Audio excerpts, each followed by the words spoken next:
بعض اوقات یہ ہوتا ہے کہ جیسے ہمارا کسی سے اختلاف ہوا ہے، عقیدے میں، گھر کے جھگڑے میں، کسی ذاتی اس میں، تو ہم کمزور ہوتے ہیں، مجبور ہوتے ہیں، اس کو کچھ کہہ نہیں سکتے، تو پھر ہم بعض اوقات اپنی تسکین کیسے کرتے ہیں؟ خوابوں میں کرتے ہیں۔ مثلاً ایک لڑکا کسی سے شادی کرنا چاہتا ہے اور وہ کر نہیں پاتا، اس کو وہ رشتہ مل نہیں رہا، تو وہ خواب میں دیکھتا ہے کہ اس کی شادی اس سے ہو گئی ہے، اس لڑکی سے۔ تو بعض خوابوں کی نوعیت بس صرف اتنی ہوتی، اس سے زیادہ اس کی حقیقت نہیں ہوتی۔ اچھا، بعض اوقات جیسے کسی سے ضد ہے، عداوت ہے، دشمنی ہے آپ کی، اب آپ اس کو خواب میں برا دیکھ رہے ہیں، اس کی برائی دیکھ رہے ہیں، تو یہ دراصل کیا ہے؟ شیطان کا شر ہے جو آپ پہ غالب آ گیا ہے۔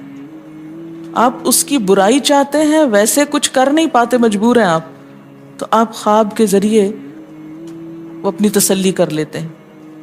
خواب انسانی زندگی میں بعض اوقات بہت اہم کردار ادا کرتے ہیں۔ حدیث کے مطابق خواب 3 طرح کے ہوتے ہیں۔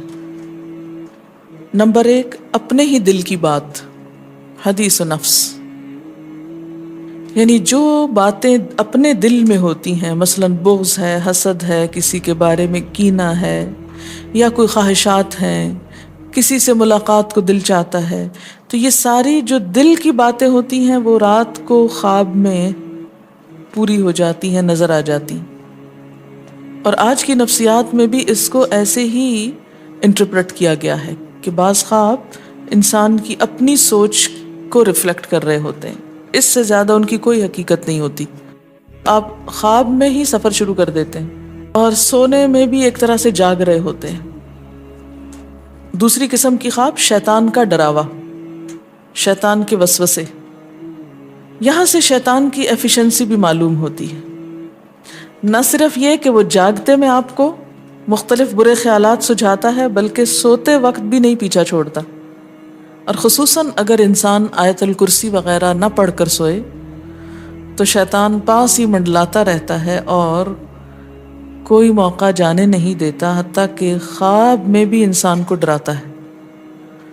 اچھا، اس ڈرنے میں آپ دیکھیں کہ مختلف قسم کے ڈر ہوتے ہیں، کوئی مار رہا ہے آپ کو، بعض اوقات آپ رو رہے ہوتے ہیں خواب میں، بعض اوقات آپ کے اوپر ایک بوجھ محسوس ہوتا ہے کہ آپ کا سانس نہیں آ رہا ہوتا۔ یہ سب تصرفات شیطانی ہوتے ہیں۔ بعض اوقات آپ بہت گندا خواب کوئی دیکھتے ہیں، آپ کہتے ہیں میں نے بڑا گندا خواب دیکھا، تو یہ بھی دراصل کیا ہے؟ شیطان۔ اور تیسری چیز، خدا کی بشارت، جیسے یہ یوسف علیہ السلام کی خواب میں تھی۔ ایسے خواب کی علامت کیا ہوتی ہے کہ وہ کوئی اپنی سوچ نہیں ہوتی، نہ کبھی سوچا ہوتا ہے، کبھی دل میں خیال ہی نہیں اس بات کا گزرا ہوتا۔ اب ایک عام انسان کے دل میں کیسے یہ خیال آ سکتا ہے کہ سورج میرے سامنے جھکا ہوا ہے، یہ چاند جھکا، اور 11 ستارے، 10 بھی نہیں، 11 ہیں۔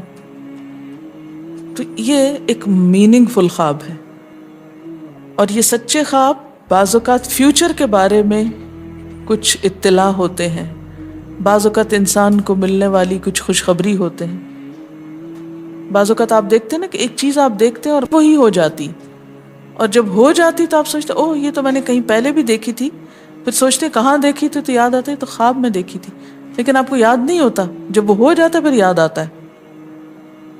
کسی بھی خواب کے سچا ہونے کی آپ کوئی دلیل نہیں رکھتے، ایز سچ واضح بات یہ نہیں کہہ سکتے کہ میں نے جو خواب دیکھا وہ بالکل سچ ہو جائے گا، یہ آپ دعویٰ نہیں کر سکتے کہ میں نے جو دیکھا ہے وہ بالکل سچ دیکھا۔ ہو سکتا ہے آپ کو شیطان نے ڈرایا ہو سکتا ہے کہ آپ کے اپنے دل کی سوچیں اور خیالات اس میں آ رہے ہوں، اور خصوصاً اس وقت جب 2 متضاد آپ کو خبریں ملیں۔ مثلاً ایک شخص آپ کے پاس آتا ہے، وہ کہتا ہے کہ میں نے آپ کے بارے میں بہت اچھا خواب دیکھا۔ دوسرا آتا ہے، کہتا ہے کہ میں نے آپ کو اچھے حال میں نہیں دیکھا۔ اب یہ فرق کس چیز کا ہو گیا؟ اس کے اپنے گمان کا فرق ہے۔ ایک آپ کے بارے میں گمان اچھا رکھتا ہے، وہ آپ کو اچھا دیکھنا چاہتا ہے، لہٰذا وہ آپ کو اچھا دیکھ رہا ہے، اور دوسرا آپ سے حسد رکھتا ہے، اور وہ آپ کو ہر قیمت پہ ختم ہوتے دیکھنا چاہتا ہے. وہ ویسے تو مار نہیں سکتا آپ کو، لہذا خواب میں مار لیتا ہے اور خواب میں آپ کا حال برا دیکھ لیتا ہے. تو وہ خواب دراصل کیا ہوتا ہے؟ اس کی اپنے نفس کی بات ہوتی ہے. ہر عالم خواب کی تعبیر نہیں جانتا اور ہر شخص اس کو صحیح طور پر انٹرپریٹ نہیں کر سکتا. اس لیے ہر ایک کو مت سنانے بیٹھ جائیں. سب سے بہترین تعبیر وہی ہوتی ہے جو انسان خود اپنے خواب کی کر سکتا ہے. بل الانسان علی نفسہ بصیرہ، کہ انسان اپنے آپ سے خود خوب آگاہ ہے کہ یہ خواب شیطان کا وسوسہ تھا یا یہ خواب میرے دل کی مرضی کوئی پوری نظر آتی ہے اس میں، یا بالکل ہی کوئی ان یوزول چیز ہے. عموماً سچا خواب کی علامت کیا ہوتی ہے؟ کہ بالکل کوئی ایسی چیز دیکھنا جو آپ کے وہم و گمان میں ہی نہ ہو. اور جو باتیں وہم و گمان میں ہیں وہ پھر گمان آپ کا وہاں حقیقت بن جائے گا. اس میں جو بہترین کتاب ہے وہ ابن سیرین کی ہے، ابن سیرین کی تعبیر الرؤیا. اگر کوئی خواب برا ہو تو کیا اس سے بھی ہم مستقبل کے کسی خطرے کو بھانپ سکتے ہیں؟ جی ہاں، کوئی وارننگ ہو سکتی ہے اس خواب میں، وہ آپ خود ہی بہتر جانتے ہیں. اچھا، ایک اور چیز، بعض خواب بیماری ہوتے ہیں. ایک ہی خواب بار بار آ رہا ہے، یہ نفسیاتی بیماری یا ذہنی بیماری کی علامت ہوتے ہیں. اس لیے اس کا علاج ہونا چاہیے.